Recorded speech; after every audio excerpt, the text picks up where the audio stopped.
Hello everybody, this is WarStory video blog. I'm Alex and here is Thomas Wittmann. Hello Thomas. Hello Alex, it's always great to see you in America. Thank you very much. Your language skills are getting better every time I see you. Oh, I'm trying. No, you're doing good. You're doing very good. Thank you. Yeah. Thank you, Thomas.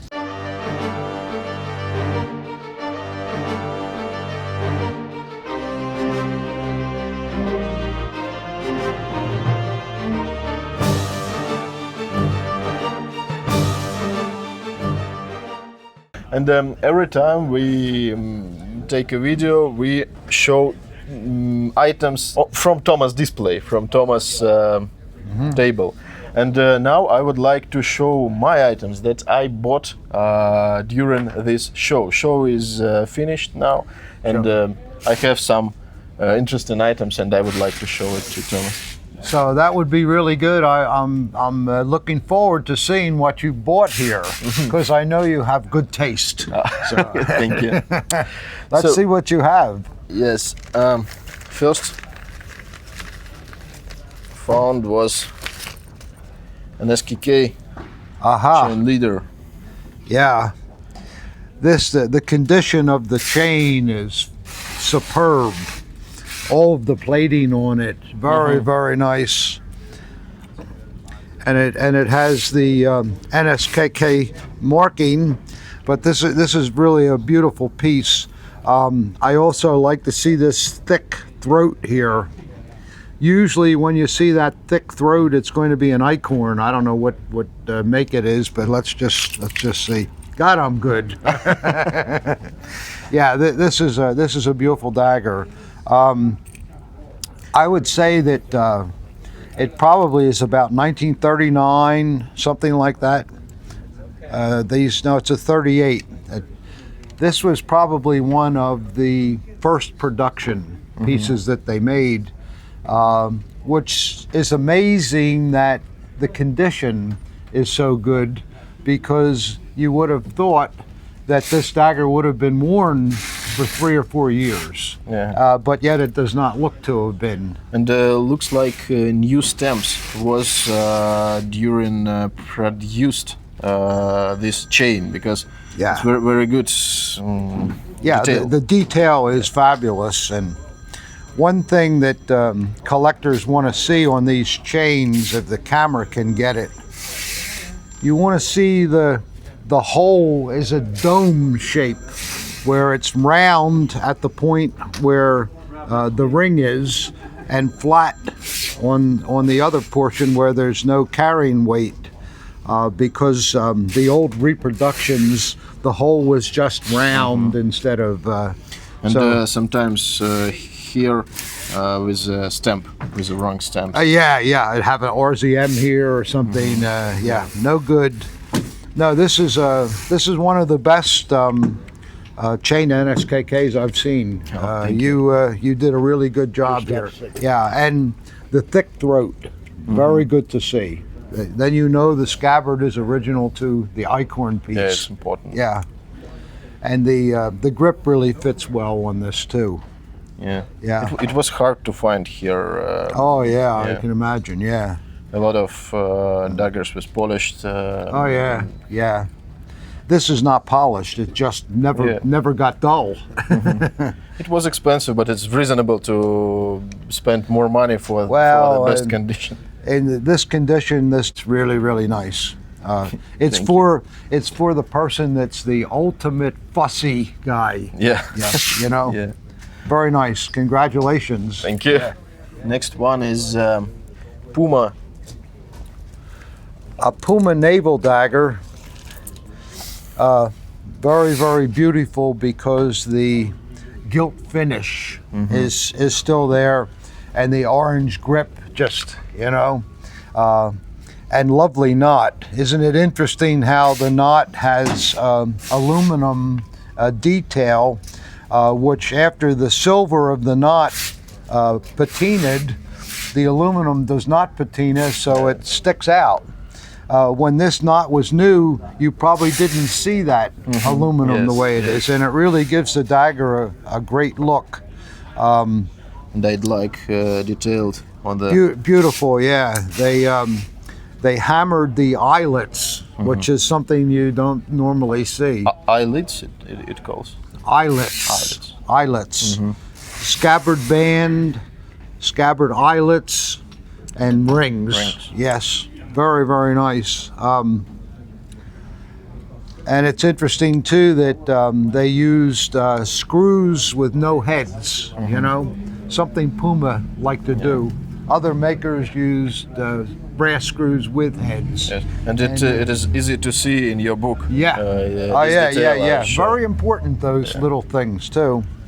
It's also nice to see that the pommel has more of a matte finish, a little dull, but yet the swastika still has the original gild in it, so it tends to. I like items with this style of works. Sometimes they it's like additional polished and additional gilding. That is exactly right. Yeah. Let's see what the blade looks like. Oh, another thing too with Puma, the button is drilled into the crossguard, not notched. You know how most of them have a little notch, and then you take the dagger apart and the button falls out, and all. With this, the button won't fall out. Yeah. So, and it's also probably a two-piece button, but let's see what the blade looks like. Wonderful, wonderful blade. This is what we call the sailing ship blade. Yeah. And it's usually earlier when you see that. The later pieces normally just had the fouled anchor without the sailing ship. So that's a very nice feature. Yeah, the washer is original felt.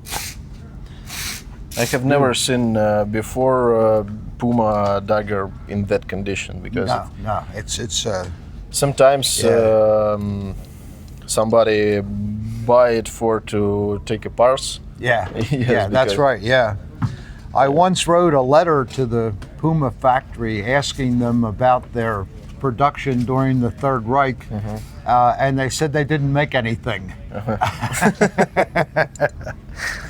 You know, just because they. Yes. No, this is really beautiful. Yeah. And next time, I would like to show you is miniature from your book. Yeah, very beautiful. I remember this miniature. These types of daggers, we don't know the real purpose of them. We think maybe that they were just put on a desk as a decorative item. And we also think that maybe they were made small like this so that they could be worn with a gala uniform, you know, dancing and stuff like that. But that's just conjecture. I don't know. But this is extremely beautiful. I think WKC probably made this dagger, and it has finials for the crown that are high rise, that gives it a nice look, and the ivory grip and the imperial crossguard with the capstans. For you collectors that may not know, we always use this word capstan all the time. What a capstan is the metal bulk that's on a dock that you tied the ship rope around, and that's what this is to duplicate. And then a very handsome scabbard, all hand done. Someone spent a lot of time on this scabbard. Very, very beautiful. And it's amazing that for a dagger that's well over 100 years old, that it still would have this condition. So it must have been stored somewhere where nobody touched it. And then the blade is really sensational. It has a double presentation, one on both sides, but basically what it's all about, the brother of a banker gave this as a commemoration of 50-year service or something like that. I'm not sure exactly. 25. 25 years service. And this was done back on April the 1st, 1913. April the 1st, that's kind of funny because April 1st in America is called April Fool's Day. And that's a day when everybody plays jokes on people on April 1st. But this was no joke, though. Do they have that in Russia too? Yes, yeah. You know, people on they'll say, "Oh, Mr. Wittmann, your flies are down," or something like that. Or your back is white. Yeah, that's it, exactly. So, but yeah, this it says Dein Bruder Oscar, so that was his name, the giver. Yeah.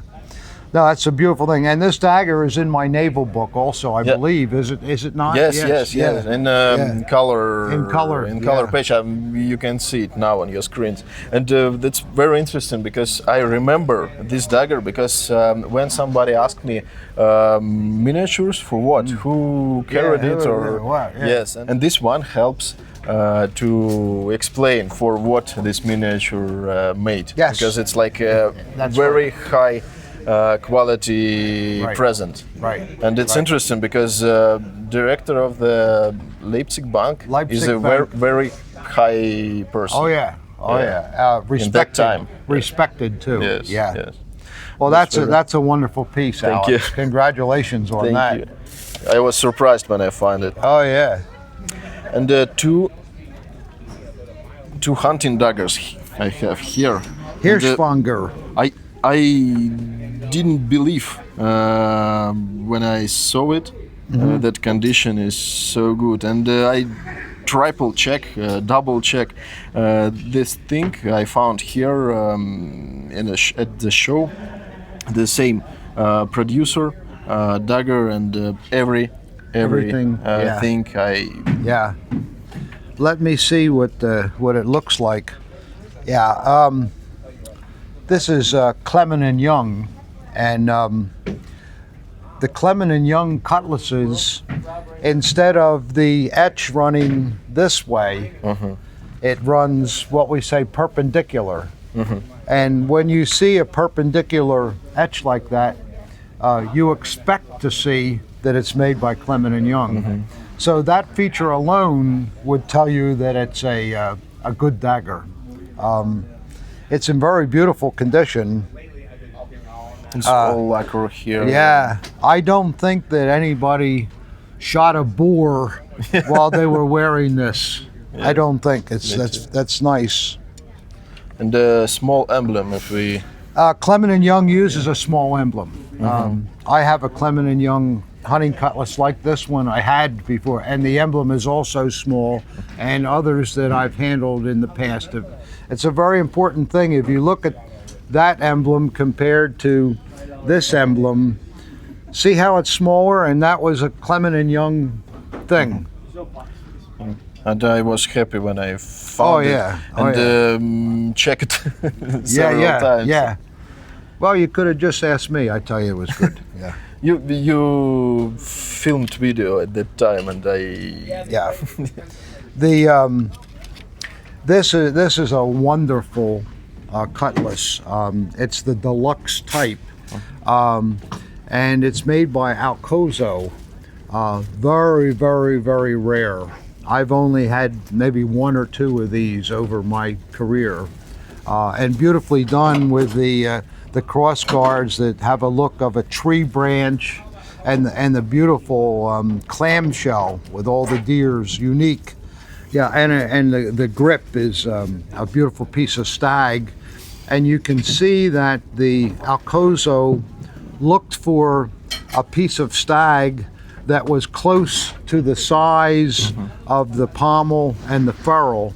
That way they didn't have to trim a lot off.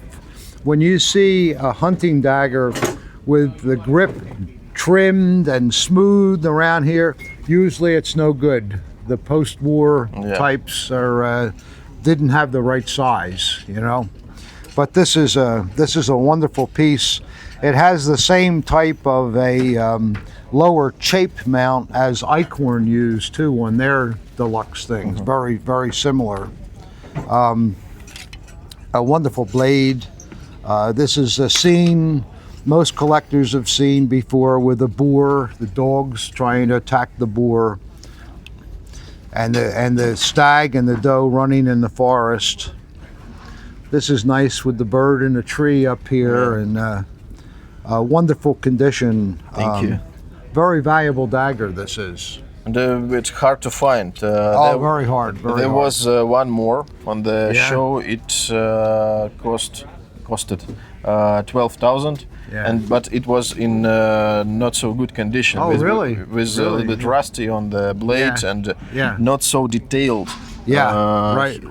Right here. And I thought I have to buy it. And when I come to the dealer, she said, "I sold it. I'm sorry." Yeah, that's what happens. Yes. You know that many years ago, Tom Johnson and we found an Alcozo deluxe dagger like this still in the original box, and we bought it together thinking this will be a good investment, and then about a month after we bought it, I had a robbery, and they stole that cutlass as well as lots of other things, so it was not a good investment.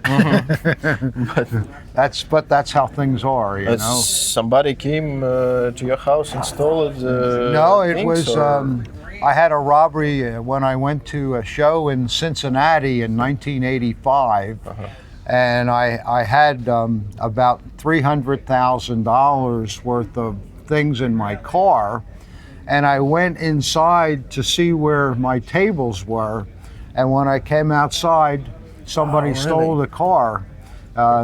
They took the car to a motel a couple miles away, and then they must have put everything into a van truck. Whoa. And so I lost $300,000, and I had no insurance, and I had to start all over again.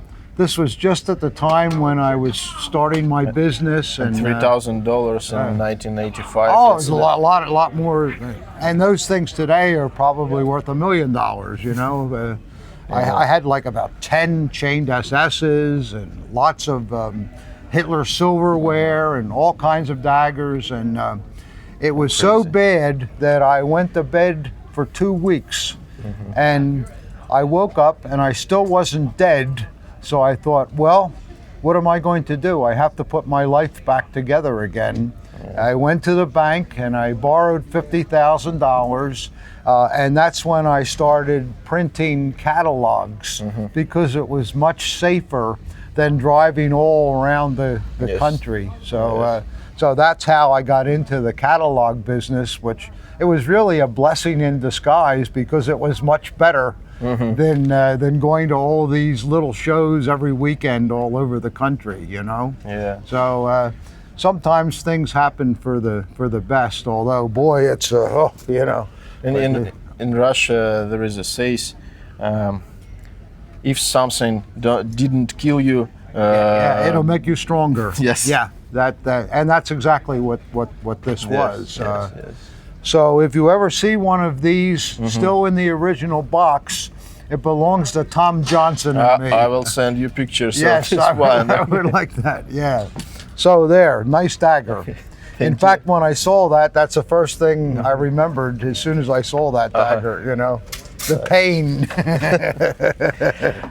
And this one is the last on my table now today. Yeah. And this one I bought from you, and You did. Yes, and I sold it to you too cheap. Oh, come on, it was good. But I think it's very good thing, and it's the best on the show. Now, after I bought it, I can say it. But you know, it's a. You know, these were brass, and then they gilded them over, and usually the gilding is not so good on them. But this one is still, it's all there. It's and beautiful grip plates, and this is what they call the RMBO dagger. Yes. Eichhorn was apparently contacted to make a dagger for the RMBO, which these were the people that went into Poland and they were going to get more land for the German people. They called it Lebensraum, and these officials went in there, and they were very nasty characters. But they wanted a dagger, and since the war had broken out, and this was 1940, Eichhorn did not want to redesign something new, so they took their government official diplomatic dagger and gilded it, and that became the RMBO. So that's what we see today. Yeah. And about the piece, I forgot to ask you, did you open it? And No, I did not. No. Never open. No. I would not like to, because I see that it is. I wouldn't open it. There's no original. reason to open it. Yes. It's, Sometimes people ask numbers inside, Oh, but yeah, I think it's. well, they are all numbered, and Yes. if you want to do that, but every time you open it, you gouge the holes up. You and, have know, a special opener Yeah. for Yeah, this. I do. And, yes, I do. You I sell do. it. It's a Yeah. good idea to Yeah. take a special tool for. Yeah, it's a little kit that it has the opener for these spanners. It also has an opener for Red Cross officer daggers. Lots of times the grips are very loose. Yes. And this is a special tool to get inside and tighten that. And then it has something for SA screws, and it's a good little to carry to a show, you know. Once I was in hotel, and I had to open few daggers. It was SA dagger, and it was one diplomatic dagger, because my friend asked me to see some of them, but he would like to see what is inside. Yes. And he said, please take a picture when you open it. Right. And I'm in hotel.